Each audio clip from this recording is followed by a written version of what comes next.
Aujourd'hui, je veux vous faire une promesse très claire et très humaine. À la fin de cette vidéo, vous ne pourrez plus jamais ignorer certains signaux corporels de la même manière. Vous apprendrez à reconnaître un appel au secours silencieux, celui qui se dissimule sous les traits de la fatigue, d'une fièvre étrange ou d'une confusion passagère, et qui, lorsqu'il est ignoré, peut bouleverser une vie entière en quelques heures seulement. Avant de poursuivre, permettez-moi de vous poser une question. Pensez à une personne que vous aimez profondément. Il peut s'agir de votre mère, de votre père, de votre conjoint, d'un ami proche. Imaginez maintenant que cette personne vous appelle le matin. Sa voix est faible, confuse. Elle vous dit avoir une forte fièvre, mais aussi des frissons persistants. Vous lui conseillez de se reposer. L'appel se termine.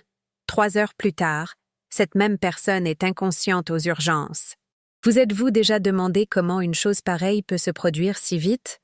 Je suis médecin depuis de nombreuses années et même aujourd'hui, c'est l'une des situations qui me touche le plus. Non pas par manque de traitement, mais parce que, la plupart du temps, il n'y avait pas assez de temps. Ou plutôt, on n'a pas su reconnaître l'avertissement alors qu'il n'était encore qu'un murmure. Il existe une maladie qui agit exactement de cette façon. Silencieuse au début, elle devient brutale en progressant. Elle ne vous laisse pas le temps de voir si ça s'améliore. Elle ne tient aucun compte des habitudes, des engagements ou des excuses.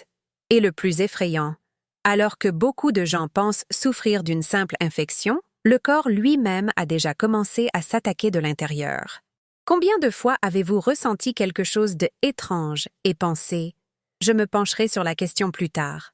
Combien de fois une personne de votre entourage a-t-elle minimisé vos symptômes parce qu'elle ne voulait pas vous déranger, exagérer ou aller à l'hôpital pour rien? Et si je vous disais que, dans certains cas, cette attente coûte des organes et des vies? Le corps est sage. Il nous alerte sans cesse.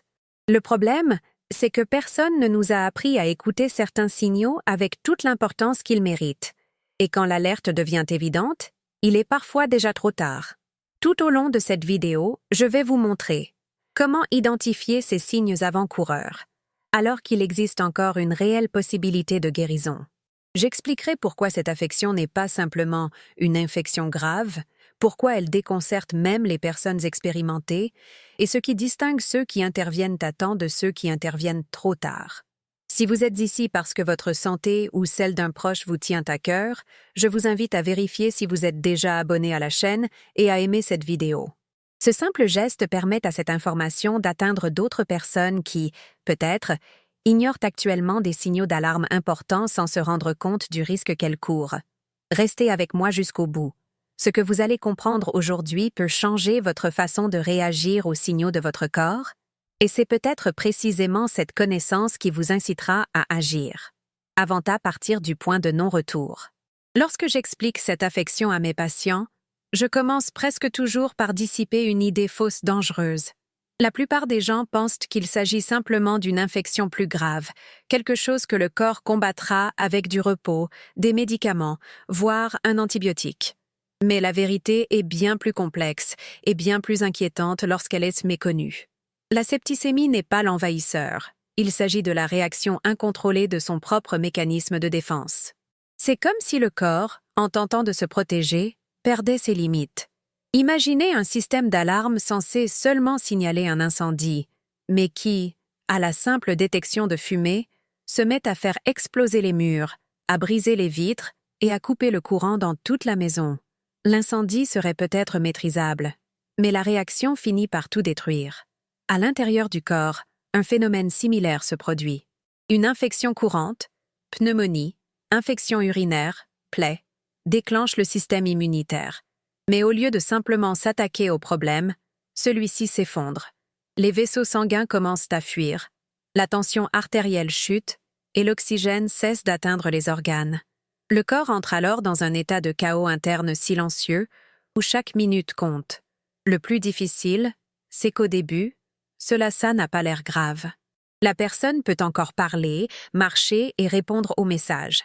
C'est là que réside le danger. Car pendant que l'esprit tente de rationaliser, ce n'est qu'une fièvre, ce n'est qu'un petit mal, le corps, lui, livre déjà une bataille inégale de l'intérieur. J'ai vu des patients qui prenaient leur café normalement le matin et qui, le soir même, avaient besoin d'une assistance respiratoire. Non pas à cause d'un échec médicamenteux, mais parce que le diagnostic est arrivé trop tard. La septicémie ne vous laisse pas des jours pour décider. Elle vous donne des heures, parfois des minutes. Et il y a quelque chose qui me touche toujours profondément. Presque tout le monde dit la même chose en arrivant à l'hôpital. Je n'imaginais pas que ce soit aussi grave. Cette phrase exprime le regret, la peur et la surprise. Elle aurait pu être évitée grâce à une information claire, simple et accessible. Imaginez maintenant un avenir différent. Imaginez réaliser que quelque chose ne va pas. Avant, d'effondrement. Imaginez reconnaître les signes avant-coureurs quand il est encore possible d'agir, quand le traitement est le plus efficace, quand le corps peut encore se réorganiser. Cet avenir ne dépend pas de la chance, mais de la vigilance. Le savoir crée une précieuse fenêtre d'opportunité entre le premier signe et la décision d'agir. Et c'est durant cette fenêtre d'opportunité que des vies sont sauvées. En comprenant ce qui se passe réellement dans l'organisme lors d'une septicémie, on cesse de la considérer comme quelque chose de lointain, de rare ou d'improbable, et on commence à la percevoir comme une réelle possibilité, cependant, contrôlable lorsqu'elle est identifiée précocement. Respirez un instant avec moi. Remarquez comment cette prise de conscience modifie votre posture. La peur cède la place à l'attention. Le doute se transforme en vigilance consciente. Et c'est précisément à partir de ce point que nous pouvons avancer avec plus de clarté et de compréhension, qui court un risque plus élevé, et pourquoi certaines personnes doivent être encore plus attentives aux signaux de leur corps. Il y a un aspect peu abordé de la septicémie qui surprend même ceux qui ont déjà entendu ce terme. Cela ne commence presque jamais à l'hôpital. Le plus souvent, tout commence à la maison, dans la routine quotidienne, par un détail qui paraît insignifiant. Une infection urinaire négligée, une simple plaie qui a mal cicatrisé, une grippe qui a duré plus longtemps que d'habitude. C'est ainsi que tout commence, silencieusement. Ce que presque personne ne sait, c'est que l'organisme ne développe pas de septicémie de façon aléatoire. Le processus suit un schéma précis. D'abord, il tente de se défendre. Ensuite, il essaie de compenser. Et ce n'est qu'alors qu'il s'effondre. Le problème, c'est que cette phase intermédiaire, alors qu'il est encore temps, est souvent confondue avec la fatigue, le stress ou l'âge. Combien de fois avez-vous pensé « ce ne doit être qu'une faiblesse » ou « c'est juste une question d'âge ». Il y a un fait clinique qui attire toujours mon attention. Beaucoup de personnes qui développent une septicémie avaient consulté un médecin quelques jours auparavant pour une infection apparemment maîtrisable. Autrement dit, le corps émettait déjà des signaux d'alarme. Mais personne n'a fait le lien. Avez-vous déjà vécu une situation similaire? Avez-vous déjà eu le sentiment que quelque chose n'allait pas, même sans pouvoir expliquer précisément quoi? Un fait important, et pourtant méconnu, est que la septicémie ne se manifeste pas de la même façon chez tous les individus. Chez les personnes âgées, par exemple, la fièvre peut être absente. À la place, on peut observer une confusion mentale soudaine, une somnolence inhabituelle et de l'apathie. Chez les personnes plus jeunes, l'organisme peut réagir par une forte fièvre et des douleurs intenses. De ce fait, de nombreux signes sont sous-estimés simplement parce qu'ils ne correspondent pas au tableau clinique classique que l'on imagine. Et c'est là que se produit l'une des ruptures de schéma les plus dangereuses. Lorsque le symptôme ne correspond pas aux attentes, il est ignoré. Avez-vous tendance à faire davantage confiance à ce que vous ressentez ou à ce que vous pensez devoir, ressentir? Du point de vue du corps, la septicémie est comme un appel au secours qui commence poliment et se termine désespérément. D'abord, elle murmure, puis elle insiste, enfin, elle hurle.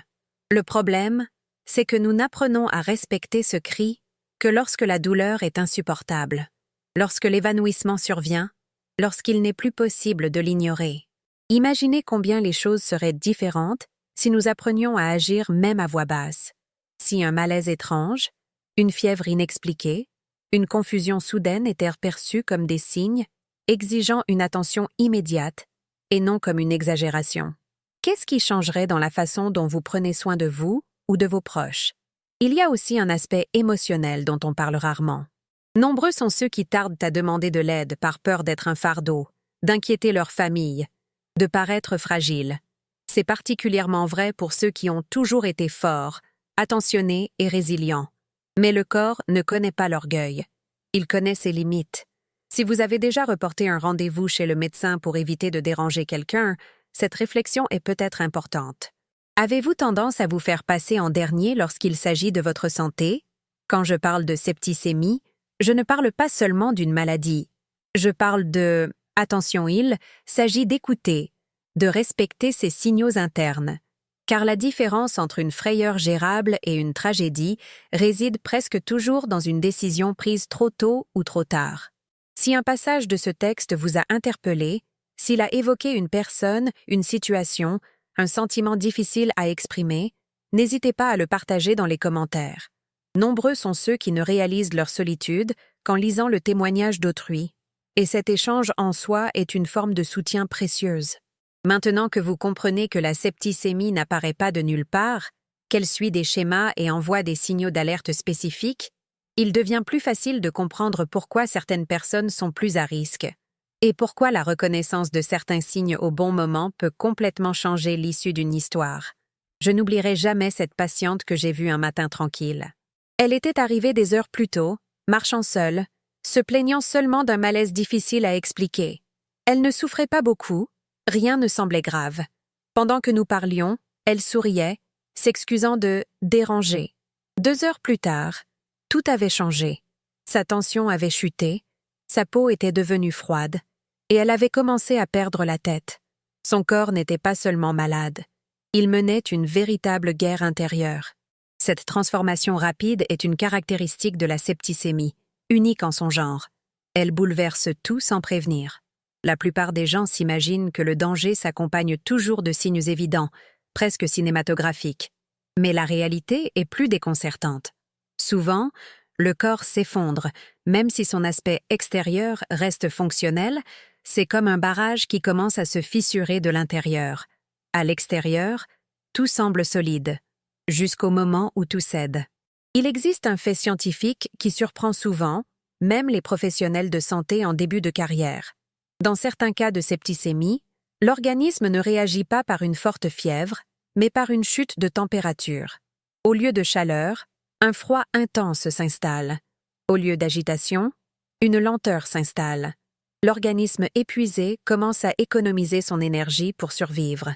Ceci remet totalement en question les idées reçues de ceux qui associent la gravité de la maladie uniquement à la fièvre ou à des douleurs intenses. Je dis souvent que la septicémie est un feu d'un autre genre. Ce n'est pas un incendie qui commence par de la fumée visible. C'est un feu souterrain qui brûle sous la surface, affaiblissant la structure jusqu'à ce que tout s'effondre d'un coup. Lorsque les signes extérieurs deviennent évidents, les dégâts internes sont souvent déjà considérables. Des données confirment cette urgence silencieuse. Des études montrent qu'une part importante des décès hospitaliers est liée à la septicémie, non pas par manque de technologie, mais en raison d'un diagnostic initial erroné. Chaque heure de retard dans la prise en charge réduit les chances de survie, et ce, de façon exponentielle. Cumulativement, dans ce cas précis, le temps ne passe pas, il exige un paiement. Ce qui me frappe le plus, c'est le contraste entre le chaos intérieur et les apparences. J'ai vu des gens converser normalement alors que les examens révélaient une défaillance organique. C'est pourquoi se fier uniquement aux apparences est si dangereux. Le corps s'exprime par étapes. D'abord, par des signaux subtils. Ensuite, par des malaises étranges. Enfin, et seulement en dernier lieu, par des défaillances manifestes. Il y a quelque chose de presque poétique et en même temps de tragique dans tout cela. Le corps tente de s'adapter jusqu'au dernier moment. Il accélère le rythme cardiaque pour compenser le manque d'oxygène. Il resserre les vaisseaux sanguins pour maintenir la pression artérielle. Il redirige son énergie vers ce qu'il considère comme essentiel. C'est un effort héroïque, mais limité. Lorsque cette réserve s'épuise, la chute est brutale. Le fait le plus contre-intuitif de tous est peut-être le suivant. Ce n'est pas l'infection qui tue en cas de septicémie, c'est la réponse dérégulée de l'organisme lui-même. Autrement dit, ce n'est pas l'ennemi extérieur qui cause le plus de dégâts, mais le déséquilibre intérieur. Cela change complètement notre façon d'interpréter les signes. Il ne s'agit plus seulement de chercher où ça fait mal, mais Comment le corps réagit dans son ensemble. Chaque fois que j'y pense, je me souviens que l'équilibre est essentiel.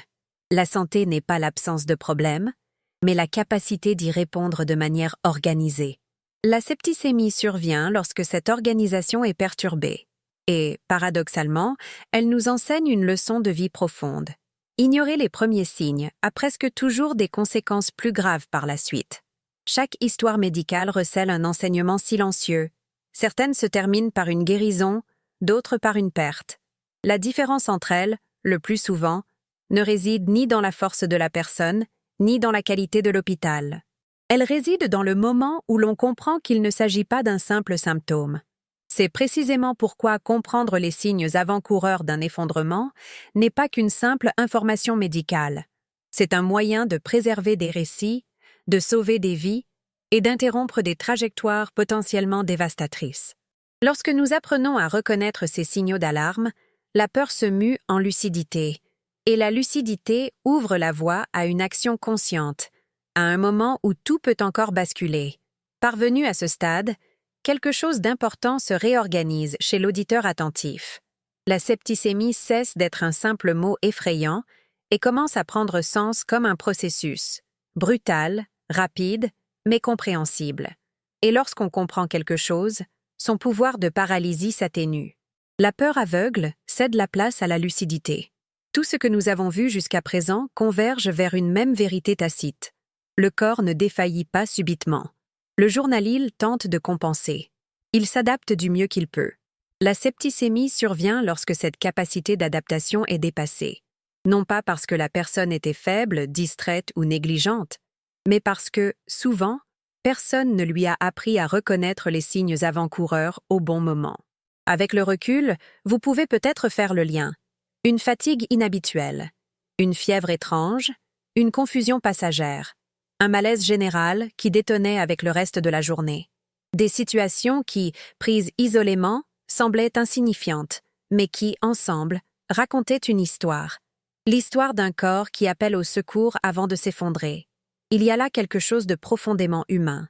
On nous a appris à endurer, à supporter, à aller de l'avant. On nous a appris à minimiser la douleur, à rationaliser les symptômes, à patienter encore un peu. Mais le corps ne fonctionne pas avec des promesses d'avenir. Il fonctionne dans l'instant présent.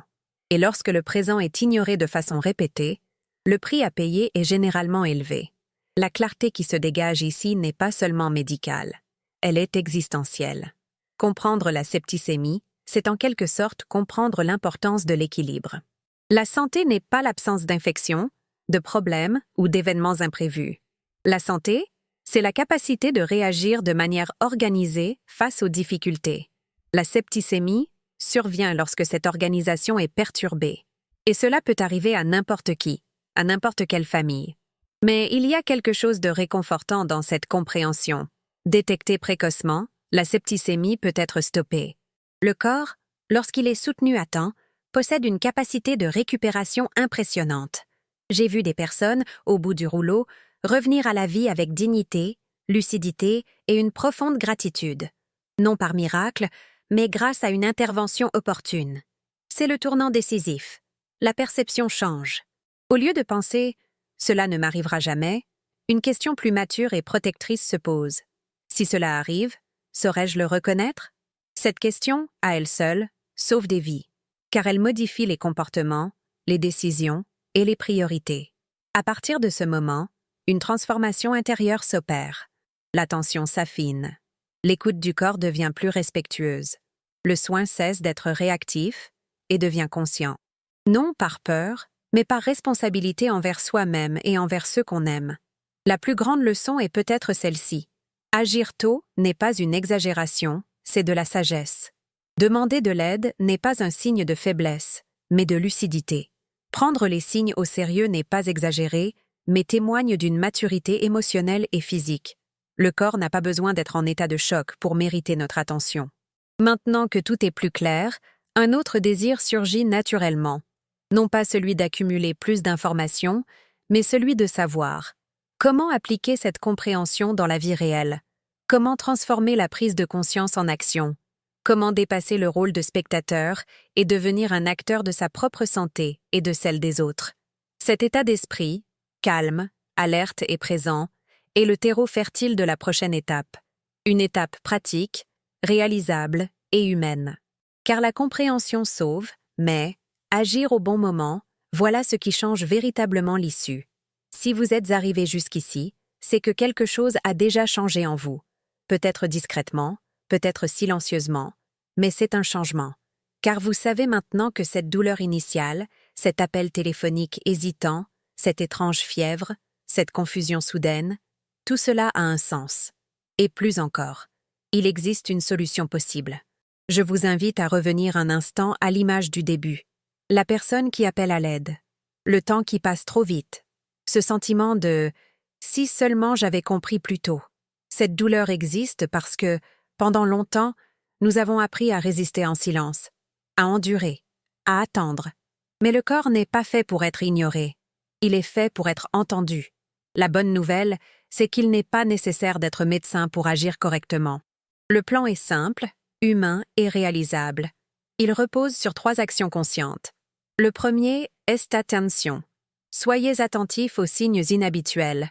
Une fièvre inexpliquée, un rhume intense sans raison apparente, une fatigue persistante, une confusion soudaine, une douleur profonde et inexpliquée. Être attentif n'est pas de la paranoïa, c'est du respect. C'est dire à votre corps « je t'écoute ». Le deuxième mouvement est nommer le risque. Quand quelque chose cloche, le choix des mots est crucial. Dire « je suis inquiet » face à une septicémie influence la réaction du système de santé. Non pas pour dramatiser, mais pour plus de clarté. La science est plus efficace lorsqu'elle est mise en œuvre rapidement. Chaque heure gagnée, c'est de l'oxygène rétabli, des organes préservés, des vies sauvées. Le troisième mouvement est agir sans culpabilité. Demander de l'aide n'est pas exagérer.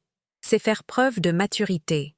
C'est prendre soin de soi et de ses proches de manière responsable. Le corps n'a pas besoin d'être à bout de force pour mériter de l'attention. Il mérite d'être soigné, avant au-delà de la limite. J'ai vu des histoires qui auraient pu mal tourner et se transformer en guérison complète grâce à la réactivité de quelqu'un.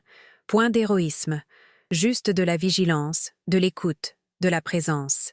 Et c'est à la portée de quiconque décide de ne pas ignorer les signes. Fermez les yeux un instant et imaginez un avenir différent. Un avenir où vous reconnaissez sereinement les signes avant-coureurs, où vous guidez avec confiance un être cher, où la peur cède la place à la lucidité, où l'information ne paralyse pas, mais vous guide. Cet avenir est proche. Il commence avec le prochain symptôme auquel vous prêtez attention, avec la prochaine décision que vous prenez en toute lucidité. Si ce contenu vous a touché, s'il a suscité des souvenirs, des réflexions ou l'envie de prendre davantage soin de vous et des autres, je vous invite à vous abonner à la chaîne et à aimer cette vidéo. Cela permettra à ce message d'atteindre un public plus large qui, peut-être, a besoin de l'entendre en ce moment même. N'hésitez pas à partager votre expérience, votre question ou votre réflexion dans les commentaires. Vous pouvez le faire anonymement si vous le souhaitez. Cet espace est bienveillant, respectueux et ouvert à l'échange et à la bienveillance. Merci d'être resté jusqu'au bout. Merci de vous être permis d'apprendre, de ressentir et de réfléchir. Prenez soin de votre corps. Faites confiance aux signaux d'alarme. Et souvenez-vous, en cas de septicémie, agir tôt est un acte d'amour.